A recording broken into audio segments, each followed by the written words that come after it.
نحمده ونصلي ونسلم على رسوله الكريم أما بعد فأعوذ بالله من الشيطان الرجيم بسم الله الرحمن الرحيم قال الله تبارك وتعالى في القرآن المجيد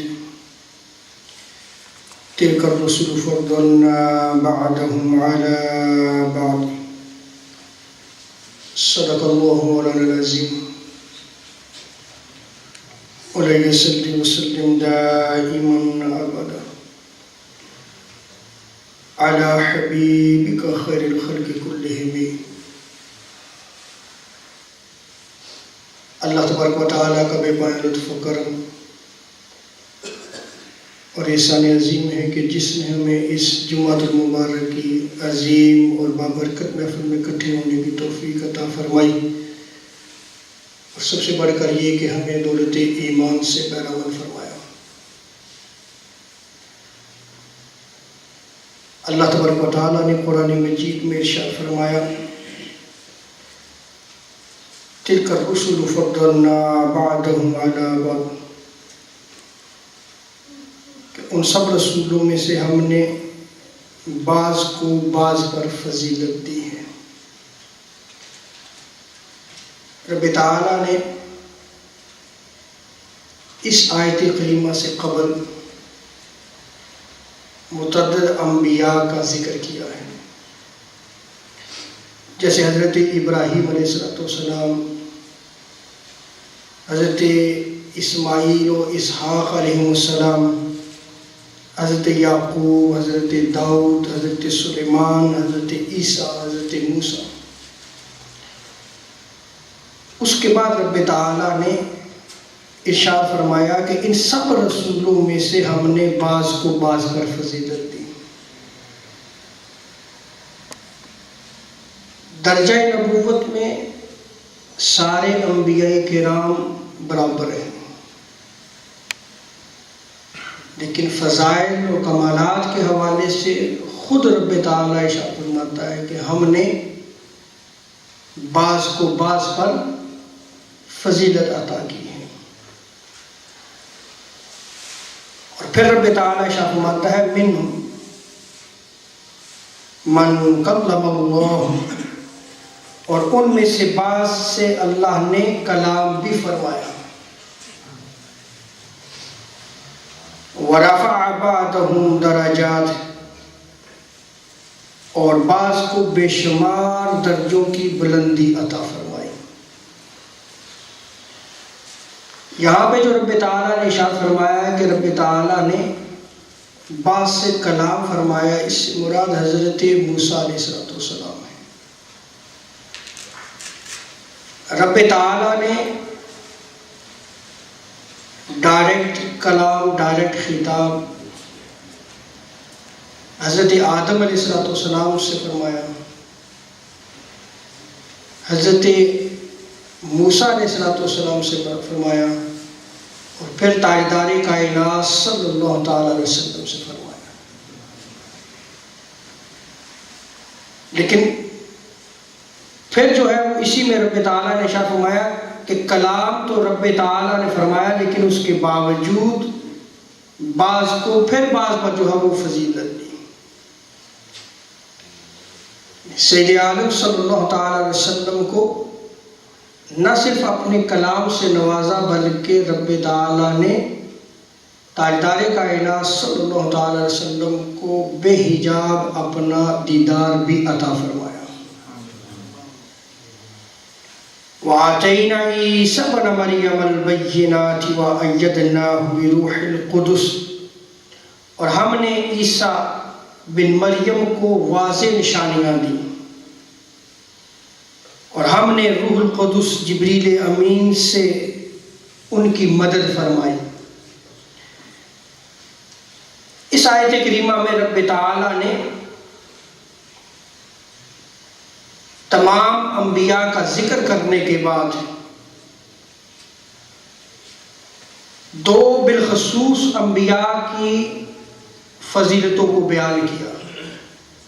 ایک حضرت موسیٰ علیہ السلام اور ایک حضرت عیسیٰ علیہ السلام. کیونکہ بنی اسرائیل میں سب سے زیادہ متبعین اتباع کرنے والے یا حضرت موسیٰ علیہ السلام کی امت سے تھے یا پھر حضرت عیسیٰ علیہ السلام کے. سو بالخصوص جو ہے وہ ان کا ذکر کیا.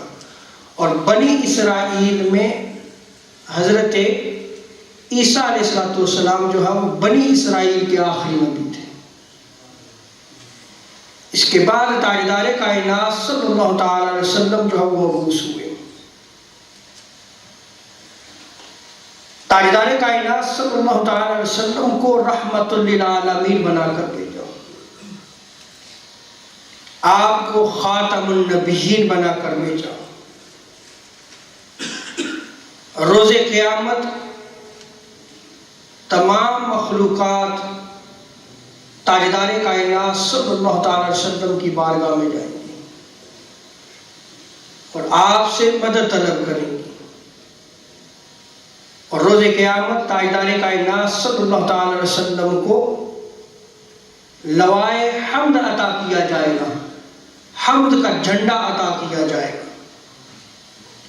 اور روز قیامت تاجدار کائنات صلی اللہ تعالی علیہ وسلم کو مقام محمود پر فائز کیا جائے گا. سو تاجدار کائنات صلی اللہ تعالی علیہ وسلم کو رب تعالی نے تمام انبیاء کرام پر جو ہے وہ فضیلت دی. اور آپ صلی اللہ تعالی علیہ وسلم سردار انبیاء ہیں. تاجدار کائنات صلی اللہ تعالی علیہ وسلم وجہ تخلیق کائنات ہیں. اگر تاجدار کائنات صلی اللہ تعالی علیہ وسلم کو مبعوث نہ کیا جاتا تو رب تعالی اس کائنات کو بھی تخلیق نہ فرماتا. آپ وجہ تخلیق کائنات ہیں.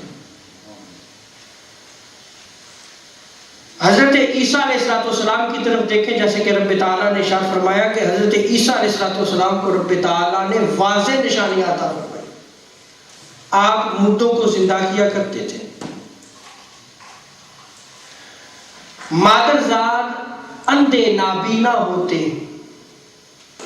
یا بس اور کوڑ کے مریض ہوتے, آپ کے پاس آتے, آپ اپنا دست شفقت ان پر پھیرتے تو وہ شفا یاب ہو جاتے. یہ سارے معجزات, یہ کمالات حسی ہیں. کیا ہے؟ حسی ہیں. لیکن سید عالم صلی اللہ علیہ وسلم کو دیکھیے, جیسے حضرت عیسیٰ علیہ السلام نے مردوں کو زندہ کیا, مردوں سے کلام فرمایا. حضور صلی اللہ تعالی علیہ وسلم نے کنکریاں ہاتھ میں رکھی, ان سے کلام فرمایا. یہ تاجدار کائنات صلی اللہ تعالی علیہ وسلم کی فضیلت ہے کہ حضرت عیسیٰ علیہ السلام کے معجزات کمالات کیا تھے؟ حسی تھے.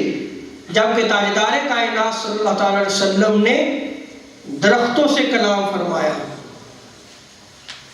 بے جان چیز ہے, پتھر سے بے جان چیز ہے, کلام فرمایا.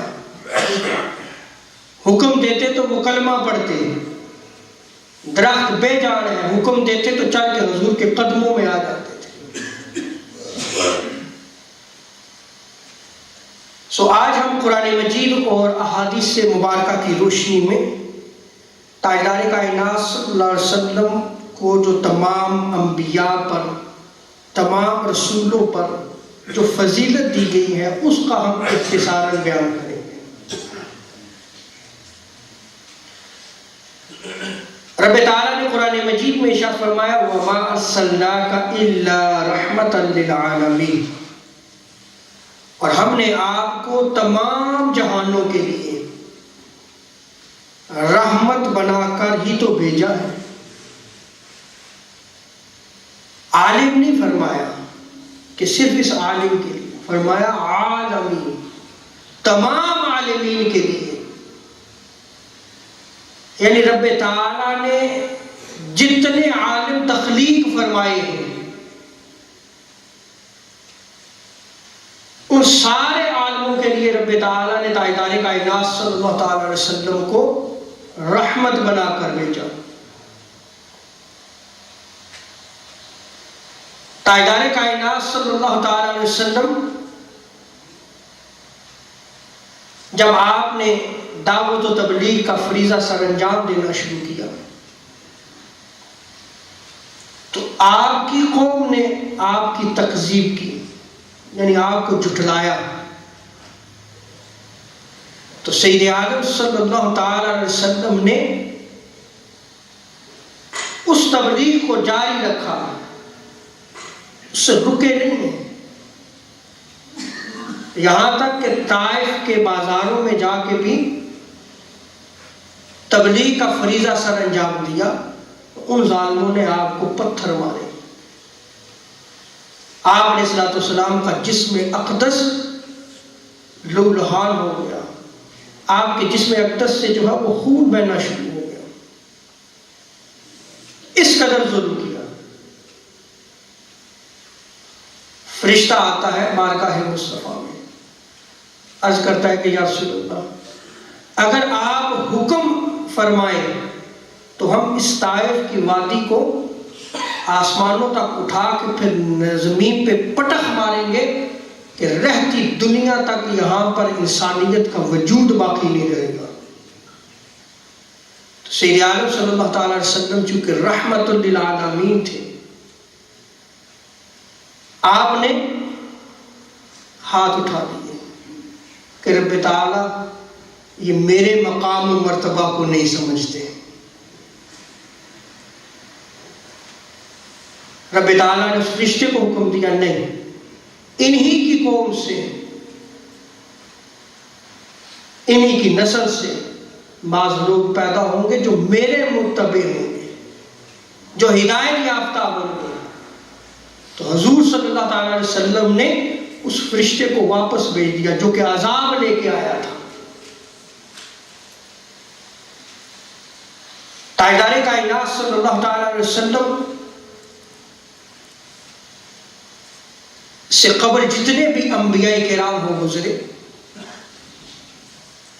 جب وہ قومیں ان انبیاء کی دعوت و تبلیغ پر کان نہیں دھرتی تھی، اس پہ عمل نہیں کرتی تھی، انبیاء کو جھٹلاتی تھی، تو کیا ہوتا تھا؟ رب تعالیٰ ان پہ شدید عذاب نازل فرماتا تھا، ان قوموں کو ختم کر دیا جاتا تھا۔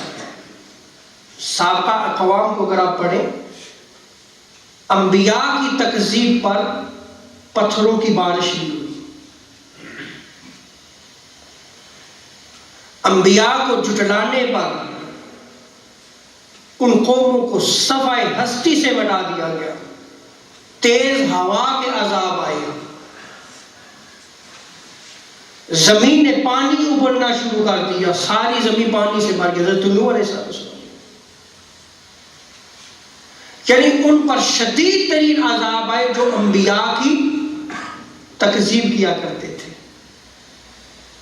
اب جب حضور علیہ السلام نے دعوت و تبلیغ کا فریضہ سر انجام دیا تو آپ کی قوم نے جھٹلایا، تکذیب کی، اور پھر جری ہوئے کہ آپ اللہ سے، اگر آپ سچے نبی ہیں تو آپ اپنے رب سے کہیں کہ وہ پھر ہم پر عذاب نازل کرے۔ عذاب کا مطالبہ کرتے تھے وہ، تو رب تعالیٰ نے کیا ارشاد فرمایا؟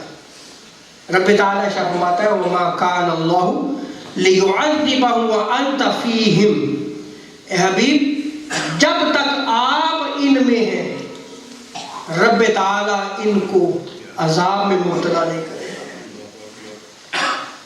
اللہ کی یہ شان نہیں کہ آپ کے ہوتے ہوئے ان کافروں کو عذاب دیں۔ سابقہ اقوام جو ہے وہ نبی کو جھٹلاتی تھی تو ان انبیاء کی زندگی میں ان قوموں پہ عذاب نازل ہو جاتا تھا، تباہ و برباد کر دیا جاتا تھا، نیست و نابود کر دیا جاتا تھا۔ لیکن تاجدار کائنات صلی اللہ تعالی وسلم کو رب تعالیٰ نے رحمت للعالمین بنا کر بھیجا.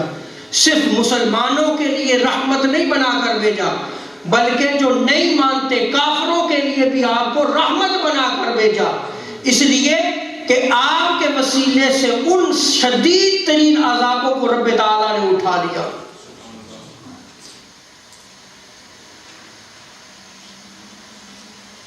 سابقہ انبیاء کے آنے کے بعد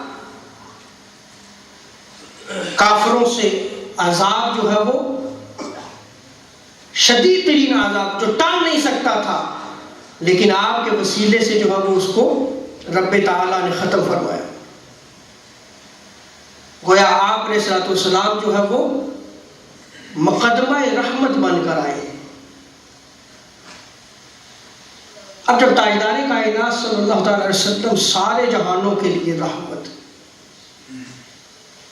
اور تاجدار کائنات صلی اللہ تعالی علیہ وسلم نے اس انسان کو انسان ہونا سمجھایا، جہاں رب تعالیٰ کی معرفت عطا کی، وہیں انسان کو کھویا ہوا مقام و مرتبہ بھی تاجدار کائنات صلی اللہ تعالی علیہ وسلم نے عطا فرمایا. وہ سارے ظلم، وہ ساری جہالتیں، وہ ساری قباحتیں جو اس کائنات ارضی پہ موجود تھی، تاجدار کائنات صلی اللہ علیہ وسلم نے ان کو ختم فرمایا. لیکن آج سوال یہ ہے کہ اس رحمت للعالمین کی امت آج کس مقام پہ کھڑی ہے کہ جس کے نبی کو رحمت للعالمین بنا کر بھیجا، اسی نبی کے امت میں سے بعض شریر ترین لوگ ظاہر اسلام کا لبادہ اوڑھ کر اسلام کی اصل تصویر کو مشق کرتے ہوئے جہاد کے نام پر فساد بپا کر رہے ہیں، اسلام کے نام پر انسانیت کا قتل کر رہے ہیں.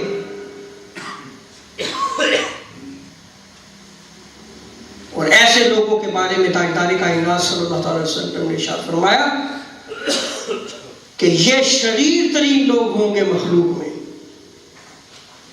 اور ان کے بارے میں سید عالم صلی اللہ تعالی وسلم نے ارشاد فرمایا کہ یہ جہنم کے کتے ہوں گے، جو مسلمانوں کا قتل عام کر رہے ہیں، کیونکہ ان کے نزدیک ان کے جو عقائد اور نظریات ہیں، جو ویوز ہیں، اگر کوئی ان کو ایکسپٹ کرتا ہے تو وہ اس کو مسلمان تصور کرتے ہیں، اور اگر اس سے ہٹ کر ہے تو وہ کافر و مشرک قرار دے کر ان کے مال کو حلال سمجھتے ہیں، اور مسلمانوں کی عورتوں کو یہ پھر اپنی لونڈیاں سمجھتے ہیں. آپ دیکھ لیں جو عراق کی سرزمین پہ جو ظلم و ستم بپا کیا جا رہا ہے، مسلمان عورتوں کو بیچا جا رہا ہے. یہ نام نہاد بدبخت شریر ترین لوگ یہ عمل کر رہے ہیں.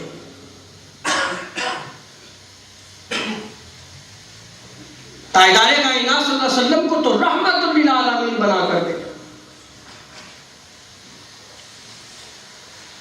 اور اسی طرح تمام نبیوں اور رسولوں کے نبی ہونے کی وجہ سے آپ کا افضل رسول ہونا، قرآن مجید کی اس آیت کریمہ سورہ آل عمران میں رب تعالیٰ نے ارشاد فرمایا وَإِذْ أَخَذَ اللَّهُ مِيثَاقَ النَّبِيِّينَ لما آتيتكم من كتاب وحكمة ثم جاءكم رسول مصدقا لما معكم لتؤمنن به ولتنصرن به قال أقررتم وأخذتم على ذلكم إصري قالوا أقررنا قال فاشهدوا وأنا معكم من الشاهدين.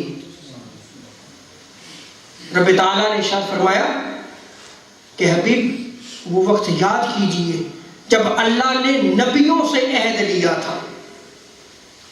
رب تعالیٰ نے انبیاء کرام کو جب تاج نبوت عطا فرمایا، اس وقت رب تعالیٰ نے انبیاء سے یہ عہد لیا تھا کہ میں تم کو جو کتاب اور حکمت دوں، پھر تمہارے پاس ایک عظیم رسول آ جائے جو اس کتاب اور حکمت کی تصدیق کرے جو تمہارے پاس موجود ہے، تو تم ضرور ضرور اس پر ایمان لانا اور اس کی مدد کرنا۔ پھر رب تعالیٰ نے فرمایا کیا تم نے اس کا اقرار کر لیا، اس پر میرا بھاری عہد قبول کر لیا؟ ان سب نے کہا ہم نے اقرار کیا۔ سب انبیاء نے جب اقرار کیا کہ اے رب تعالیٰ اگر تیرا نبی ہمارے دور میں آئے گا تو ہم اس کی مدد بھی کریں گے، ہم اس کی نصرت بھی کریں گے، اس پر ایمان بھی لائیں گے۔ جب یہ عہد کر لیا تو رب تعالیٰ نے ان تمام انبیاء کو تاج نبوت عطا فرمایا۔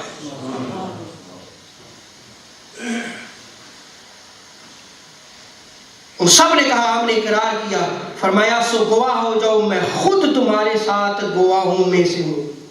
رب تعالیٰ پھر خود جو ہے وہ ان پر گواہ بن گیا۔ اس آیت کریمہ سے واضح ہوا کہ انبیاء سابقین میں سے جس نبی کے زمانے میں بھی تاجدار کائنات صلی اللہ علیہ وسلم مبعوث ہو جاتے تو اس نبی پر لازم تھا کہ وہ آپ صلی اللہ علیہ وسلم پر ایمان لاتا اور آپ صلی اللہ علیہ وسلم کے دین کی خدمت کرتا، نصرت کرتا، مدد و اعانت کرتا۔ امام ابن جریر اپنی سند کے ساتھ روایت کرتے ہیں، جامع البیان میں اس روایت کو نقل کیا گیا ہے۔ حضرت علی بن ابی طالب رضی اللہ تعالی عنہ روایت کرتے ہیں کہ اللہ تعالیٰ نے حضرت آدم علیہ السلام اور ان کے بعد جس نبی کو بھی بھیجا اس سے تاجدار کائنات صلی اللہ علیہ وسلم کے متعلق یہ عہد لیا گیا کہ اگر اس نبی کی زندگی میں تاجدار کائنات صلی اللہ علیہ وسلم مبعوث ہو جائیں تو وہ ضرور ضرور اس پر ایمان لائیں۔ ہر نبی سے عہد لیا گیا، حضرت آدم علیہ السلام سے لے کر حضرت عیسیٰ علیہ السلام تک جتنے انبیاء آئے ہر نبی سے یہ عہد لیا گیا۔ اور روایات میں آتا ہے کہ پھر ہر نبی اپنی امت کو درس دیا کرتا تھا، تاجدار کائنات صلی اللہ علیہ وسلم کے فضائل کو بیان کیا کرتے ہوئے اپنی امتوں کے سامنے حضور کے فضائل کو بیان کیا کرتے، اور انبیاء کرام اپنی امتوں سے عہد لیا کرتے تھے کہ اگر وہ نبی آ جائے تو ہم ایمان بھی لائیں گے اور اس نبی کے دین کی اعانت بھی کریں گے، مدد بھی کریں گے۔ سو تمہارے اوپر بھی لازم ہے کہ اگر وہ نبی آ جائے تو اس پر ایمان لے کے آؤ۔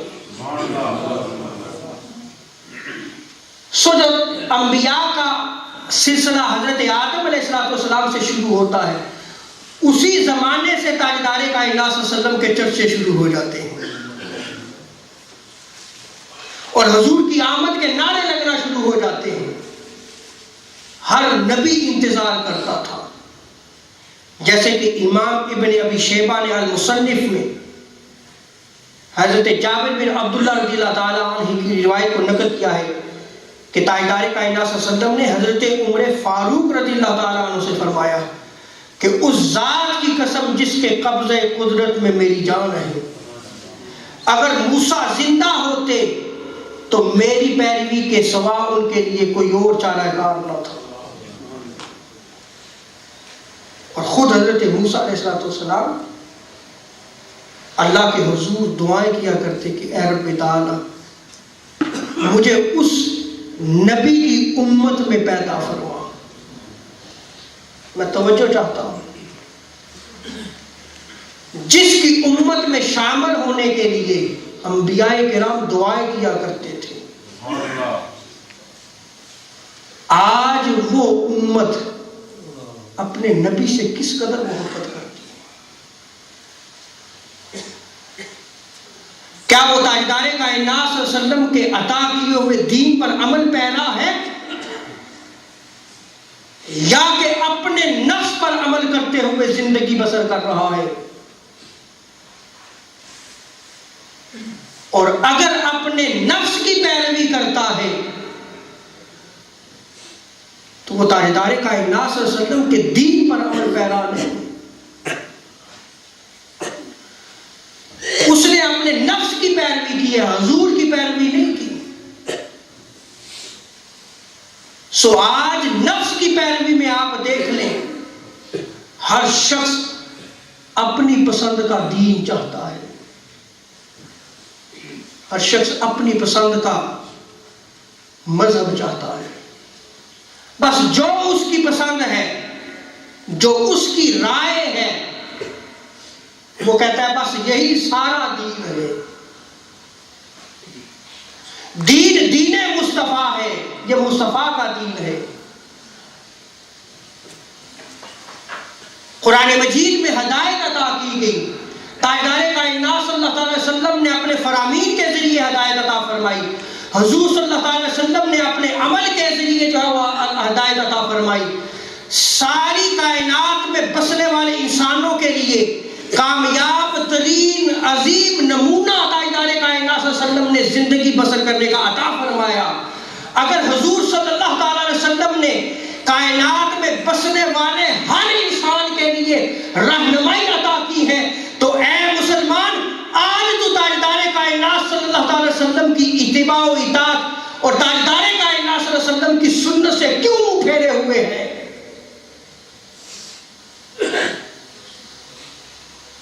آج ہم اغیار کے ملک میں بیٹھتے ہیں، ان میں رہتے ہیں، بستے ہیں، وہ کہتے ہیں کہ بھئی تم مسلمان ہو، اگر تم جیسے مسلمان ہیں تو ہم رہے مسلمان ہونے کو۔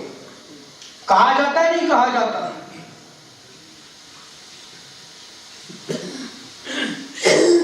کیا ہم حضور کا امتی ہونے کا حق ادا کر رہے ہیں؟ جس نبی نے یہ کہا کہ معاملات دنیاوی میں تم کسی کافر کے ساتھ جھوٹ نہیں بول سکتے، ذرا آج اپنی زندگی کو کھنگال کر دیکھیں کہ ہم کیا کر رہے ہیں۔ نہ لین دین میں کسی کافر کو آپ جھوٹ بول سکتے ہیں، اس نبی نے تعلیم کی تھی، اور آج مسلمان کائنات ارضی میں جہاں بھی بستے ہیں کہتے ہیں اس سے تو جھوٹا ہی کوئی نہیں ہے، یہ تو سب سے بڑا جھوٹ بولنے والا ہے۔ ہم نے کون سا کردار دیا ہے؟ ہم نے کون سا عمل دیا ہے؟ تاجدار کائنات صلی اللہ علیہ وسلم کو افضل الانبیاء بنا کر بھیجا، سردار انبیاء بنا کر بھیجا۔ انبیاء کرام جو ہے وہ، اور سارے انبیاء کرام جہاں دعا کیا کرتے تھے، ابھی میں آیات کریمہ پڑھتا ہوں، سارے انبیاء بھی حضور کی امت سے ہیں، سارے زمانے حضور کے ہیں۔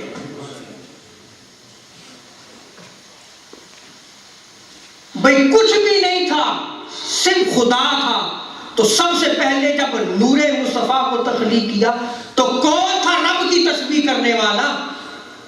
کون تھا اس کو یاد کرنے والا؟ کون تھا اس رب کا دیدار کرنے والا؟ مصطفیٰ تھے۔ فرشتے جو ہے وہ رب کی تسبیح کرتے ہیں، تو فرشتوں نے بھی تسبیح حضور سے سنی، حضور سے سیکھی۔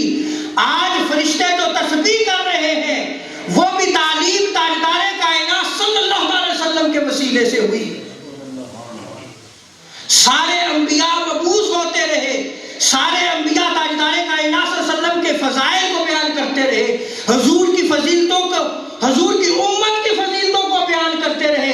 آج یہ امت، اس کا کون سا تعلق قائم ہے؟ ذرا دیکھیں کہ آج حضور کی فضیلتوں کو بیان کیا جائے تو کہتے ہیں جی توحید میں فرق آ رہا ہے، انہیں فوراً توحید کی فکر ہو جاتی ہے۔ یہ نام نہاد توحید جس میں تاجدار کائنات صلی اللہ علیہ وسلم کی فضیلتوں کا انکار کیا جاتا ہے، جس میں تاجدار کائنات صلی اللہ علیہ وسلم کے فضائل کو بیان نہیں کیا جاتا، جہاں تاجدار کائنات صلی اللہ علیہ وسلم کے کمالات و خصائل کو بیان نہیں کیا جاتا، اور اگر کوئی بیان کرنا شروع کر دے تو کہتے ہیں کہ جی دیکھیں یہ رب کے ساتھ اب مصطفیٰ کو منا رہے ہیں۔ سوالات سنتے ہیں آپ؟ انا للہ و انا الیہ راجعون۔ علامہ اقبال نے اسی لیے کہا تھا یہ فاقہ کش جو موت سے ڈرتا نہیں ذرا، روح محمد اس کے بدن سے نکال دو۔ آج روح محمد نہیں ہے، ہم دعویٰ تو عشق کا کرتے ہیں، لیکن اگر روح محمد جسم میں موجود ہو تو پھر کسی مائی کے لال کی جرت نہیں ہو سکتی کہ وہ تاجدار کائنات صلی اللہ علیہ وسلم کے نعوذ باللہ خاکے بنائے۔ آج ہو رہا ہے یا نہیں ہو رہا؟ کہاں تلاش کریں ہم؟ کہاں ہے غیرت مند حکمران؟ بے غیرت ہو چکے ہیں یہ سارے حکمران، جو ان کے باز گزار ہیں، جو ان کے غلام ہیں، جن کی نیندیں نہیں اڑی کہ ہمارے نبی کے خلاف جو ہے وہ ایسا کیا جا رہا ہے، جو اپنی قوم کو تاجدار کائنات صلی اللہ علیہ وسلم پر متحد نہیں کر سکتے کہ ایک قوم بن کر نکلے۔ اگر فرانس میں وہ قتل عام ہوتا ہے تو وہ ساری قوم کٹھی ہو جاتی ہے، لیکن تاجدار کائنات صلی اللہ علیہ وسلم کے لیے کیا آج امت کٹھی ہوئی ہے؟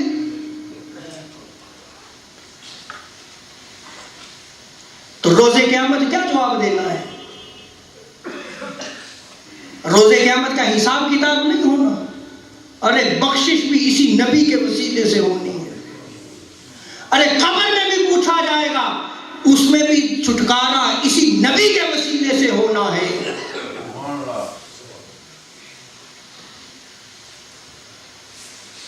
رب تاجدار کائنات صلی اللہ علیہ وسلم نے ارشاد فرمایا کہ ایک دور ایسا آئے گا کہ میری امت کی بڑی کثرت ہوگی، ان کے پاس مال و دولت بھی بڑا ہوگا۔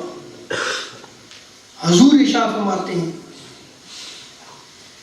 لیکن اس دور میں یہ ذلیل ہوں گے، وہ یہ آج کا دور ہے،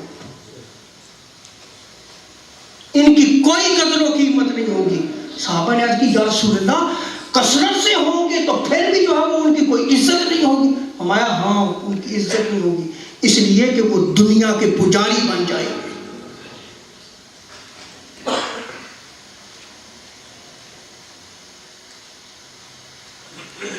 اللہ اکبر۔ ٹائم ہو چکا ہے، چونکہ دو اعلانات بھی ہیں۔ رب تعالی ہمیں حضور کی محبت عطا فرمائے، اور رب تعالی ہمیں تاجدار کائنات صلی اللہ علیہ وسلم کا عشق عطا فرمائے۔ ہم جو ہے وہ پرزور مذمت کرتے ہیں، دیکھیں ہم پرامن لوگ ہیں، پیسفل مسلمان، یاد رکھ لیں وہ پیسفل ہے۔ ٹیررزم کا کوئی تعلق و واسطہ جو ہے اسلام سے نہیں ہے، لیکن ہم تمام دنیا کے حکمرانوں سے یہ سوال کرنے کے لیے حق بجانب ہے کہ خدا کے لیے اس انسانیت کو جنگ کی طرف نہ دھکیلا جائے، جہالت کی طرف نہ دھکیلا جائے۔ امن امن امن، پیس پیس پیس۔ حضور سے بڑھ کر کسی نے اس کائنات ارضی میں انسانیت کو پرامن رہنے کی تعلیم نہیں دی، اور جو دوسرے گروپس ہمیں نظر آ رہے ہیں ان کا اسلام کے ساتھ کوئی تعلق و واسطہ نہیں، وہ مسلمان نہیں ہیں، وہ جہنم کے کتے ہیں۔ وہ نعرے بڑے لگاتے رہے خلافت کے یا کوئی اور اسلام کے یا کوئی اور جہاد کے، سب فساد ہے، سب اغیار کی خدمت ہو رہی ہے، سب اغیار کو خوش کیا جا رہا ہے۔ اللہ تعالیٰ جو وہ ہمیں بحثیت امت حضور کی محبت عطا